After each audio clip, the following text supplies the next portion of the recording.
Now, what I am going to share with you, you have to listen very carefully. I am going to tell you a story which will clearly define the role of a teacher. This story is very much available on YouTube. अगर किसी ने पहले से सुनी होगी बहुत अच्छी बात है, रिकॉल कर लेना. नहीं तो फर्स्ट टाइम सुन रहे हो, listen to each and every word of this story, feeling connected to this story as a teacher, because ये कहानी है एक स्टूडेंट की और एक टीचर की. It's in the name of 3 letters. 2 main character हैं इस स्टोरी में. एक टीचर है जिसका नाम है मिसेस थॉमसन और एक स्टूडेंट है जिसका नाम है teddy. So Mrs. Thompson was assigned 5th grade as the class in charge. When she went to the class, she observed all the students. उन सब बच्चों में एक बच्चा उन्हें बिल्कुल भी पसंद नहीं आया. बहुत ही बेकार लगा उन्हें वो बच्चा, क्योंकि वो वेल ड्रेस्ड नहीं था. Hair were not combed. कोई भी एक अच्छा पैरामीटर जिस पे हम किसी अच्छे स्कूल के अच्छे बच्चे को गिन सकते हैं बाय फिजिकल अपीयरेंस, वैसा उसमें कुछ नहीं दिख रहा था. क्लास में भी वो ऑलमोस्ट विड्रॉन था. क्लास एक्टिविटीज़ में भी पार्टिसिपेट नहीं करता था. ऑब्वियसली परफॉर्मेंस भी लो होगी फिर, राइट. एग्ज़ाम्स में भी वो सही से परफॉर्म नहीं करता था, परफॉर्मेंस फिर से लो होगी. मिड टर्म एग्ज़ाम्स होने वाले थे. This is when she started going to the class and observing the students, और उसने अपना एक माइंडसेट बना लिया कि ये बच्चा जो जिसका नाम टेडी है सबसे worst student of the class है, बेकार बच्चा है.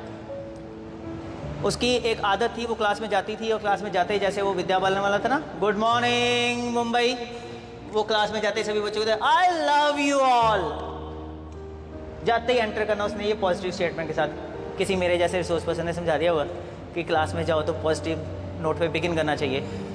बट जब वो ये बात बोलती थी तो उसको पता था कि मैं झूठ बोल रही हूँ, क्योंकि लव यू ऑल तो था नहीं. एक बच्चा तो था क्लास का, टेडी, जिसको वो बिल्कुल भी प्यार नहीं करती थी, रादर नफरत करती थी, हेट करती थी. उसकी तरफ देखना, उससे बात करना उसको बिल्कुल पसंद नहीं था. मिड टर्म एग्ज़ाम्स हो गए एज यूजुअल, एंड ऑब्वियसली जो सोचा था वैसा रिज़ल्ट आया. टेडी का रिज़ल्ट सही नहीं था. He could not pass, fail हो गया. रिपोर्ट कार्ड्स गई प्रिंसिपल के पास साइन होने के लिए. मैम ने जब जाते हैं प्रिंसिपल सारे साइन करते हैं ऑब्वियसली रिपोर्ट कार्ड्स. देखते देखते देखते वहाँ पे एक कॉलम होता है रिमार्क्स का, जिसमें आप रिमार्क्स भी देते हो बच्चों को. यू कैन डू बेटर ना, well done, good job, keep it up, इस तरह के रिमार्क्स होते हैं. She had written something negative for Teddy, क्योंकि वो फेल था. When principal read that remark, she called Mrs. Thompson. Mrs. Thompson, what is this? She says, ma'am, what I have written is right. बेकार बच्चा है class का, सबसे निकम्मा, निठल्ला, नकारा, डफर है एक नंबर का. सब कुछ कर लिया मैंने, उस पर कोई असर नहीं होता, कोई परफॉर्मेंस उसकी नहीं आ रही है, आउटपुट नहीं आ रहा. क्लास के 39 बच्चे एक तरफ हैं, ये अकेला एक तरफ है. मेरे में कोई कसूर नहीं है, क्योंकि अगर मेरा कोई कसूर होता तो 39 का रिजल्ट भी ख़राब होता. वो 39 बिल्कुल सही है, देख लो. यही बेकार है एकदम, hopeless child. The principal asked her, do you know his past? No ma'am, why should I bother about past? I live in present. मुझे तो प्रेजेंट में पढ़ाना है. आज की डेट में वो क्या कर रहा है, मुझे क्या करना है, उसके लिए मैं उस पर फोकस करती हूँ. पास्ट में नहीं जाती मैं. मुझे किसी ने बोला था पास्ट में नहीं जीना चाहिए, प्रेजेंट में जियो, फ्यूचर के लिए सोचो. Principal said, but sometimes it is necessary to know about the past of some people.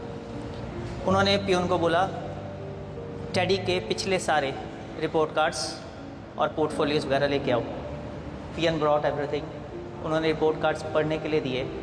First standard से स्टार्ट करो, इसके रिमार्क्स पढ़ो, इसका रिज़ल्ट देखो.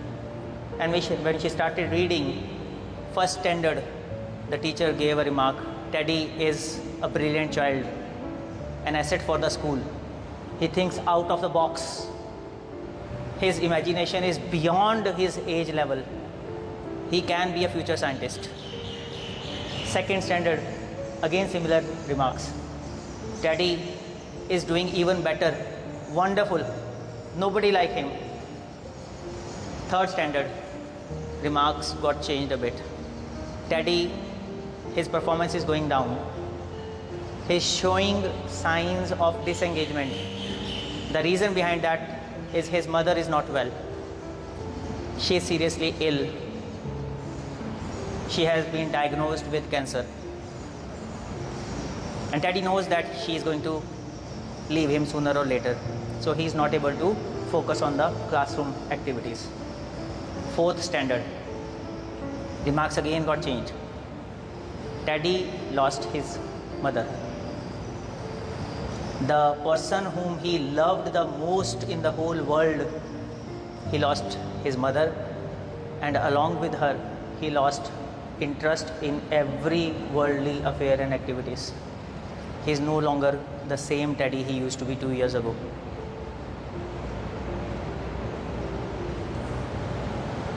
That is when Mrs. Thompson realized कि कारण कुछ और था.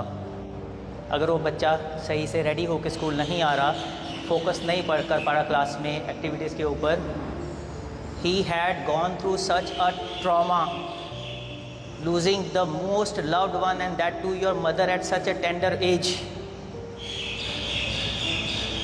Then she changed her thought process.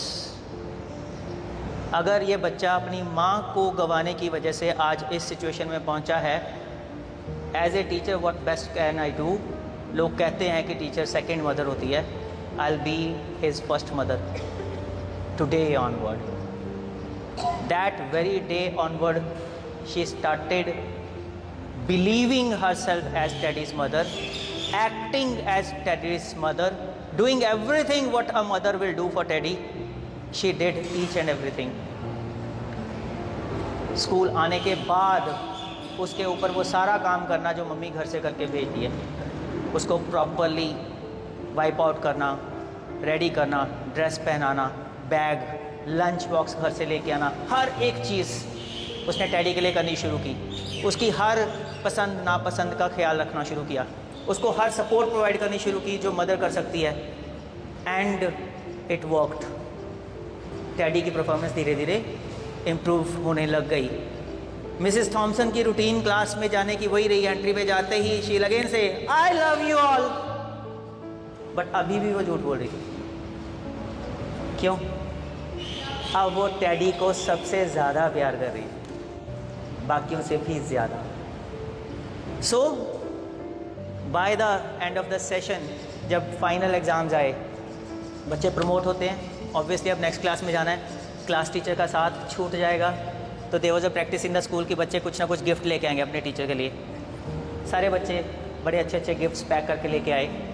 Table पे रखे उन्होंने मैम के पास. एक गिफ्ट था जो न्यूज़पेपर में रैप था. सारे बच्चे देख के हंसने लग गए. एवरीबडी न्यू ये और किसी का काम नहीं हो सकता, ये टेडी का काम है. सारे मजाक उड़ा रहे, टेडी क्या लेके आए? हाँ टेडी ये. बट मदर, माँ, उसने सबसे पहले टेडी का गिफ्ट पकड़ा, उसको ओपन किया. उसके अंदर देयर वर 2 थिंग्स. एक हाफ यूज्ड परफ्यूम बॉटल और एक ब्रेसलेट जिसके कुछ नग निकल गए हुए थे. जब वो खोला बच्चे फिर हंसना शुरू. क्या लेके आया? देखो क्या लेके आया, बेकार सा पुराने गिफ्ट लेके आया, वो भी नग निकले हुए, हाफ बॉटल परफ्यूम की. But she knew it has to be something special. अगर टेडी ऐसी कोई चीज़ लेके आया तो कुछ खास होगी. She asked, Teddy what is this बेटा? He said, ma'am these were the last 2 things used by my mother. When she expired, this was the perfume which she was using at that time, and this was the bracelet which she was wearing. और मैंने ज़िद करके ये दोनों चीज़ें अपने पास रखी अपनी माँ की निशानी के तौर पे. And now because you are my mother, I want to gift both these things to you. ये मेरी मम्मी की मेरे पास आखिरी निशानी है. Very precious to me, very dear to me. I want to give these to you. उसके बाद years passed on. Teddy की परफॉर्मेंस और बेटर होती गई. मिसेस थॉम्सन ने मदर की तरह पूरा उसका ख्याल रखा. हर क्लास में जहाँ वो जाता उस क्लास टीचर को समझाती कि टैडी को कैसे हैंडल करना है, कोई प्रॉब्लम हो तो मुझे बताना, I am his mother. He passed the school, graduated and got a job also abroad. But there was one practice which he followed school छोड़ने के बाद। Every year he would write a letter to Mrs Thompson saying, Mrs. Thompson, I have been to many of the schools and other institutions. I have met many people in the world, but no one as good as you are. You are still the best. I have never found anyone better than you till date. एक बार एक letter आया, उसके साथ एक invitation card आया। It was Teddy's wedding card. शादी हो रही थी उसकी, तो he invited Mrs. Thompson at the wedding place. Mrs Thompson बहुत खुश हुए। अब्रॉड जाना था, वीज़ा, पासपोर्ट, टिकट वगैरह सारा कुछ करवा के she reached at the venue. Christian marriage थी, ऑब्वियसली चर्च में हो रही है। वहाँ पे she went and set at the last seat, सबसे पीछे, कि मुझे कौन सा कोई यहाँ पे जानता होगा। But daddy had shown the picture of Mrs Thompson to his best friend. वो बेस्ट फ्रेंड गया, मिसेस थॉम्सन को वहाँ से उठाया, सबसे आगे वाली रो में लेके आया, और वहाँ पे एक स्लिप लगी हुई थी, mother. He made a sit over there and she felt so proud with tears of happiness and joy in her eyes. Teddy came, he introduced his wife to Mrs Thompson and then Mrs Thompson as mother to his wife. She is my mother. And Mrs. Thompson was still having that perfume bottle and that bracelet with her. She was wearing that same perfume on that day and the same bracelet. And Teddy mentioned, Mrs. Thompson, even after so many years, you still smell like my mother. This is the impact of a teacher on the life of a student. We are talking about mental issues only, ना? So इतना बड़ा trauma उस बच्चे की life में आया, पर एक टीचर ने कैसे उसको उस ट्रॉमा से बाहर निकाला, इसकी बेस्ट एग्जांपल मुझे आज तक इंटरनेट पे नहीं मिलती। I don't know about you, but पता नहीं कितनी बार ये स्टोरी मैं सुना चुका हूँ, देख चुका हूँ, सुन चुका हूँ, पर कोई दिन ऐसा नहीं होता कि मेरी आंखों में पानी नहीं होता। If you really feel connected to your students, this is how you are supposed to be a second mother, not verbally, but in actions and deeds. Thank you.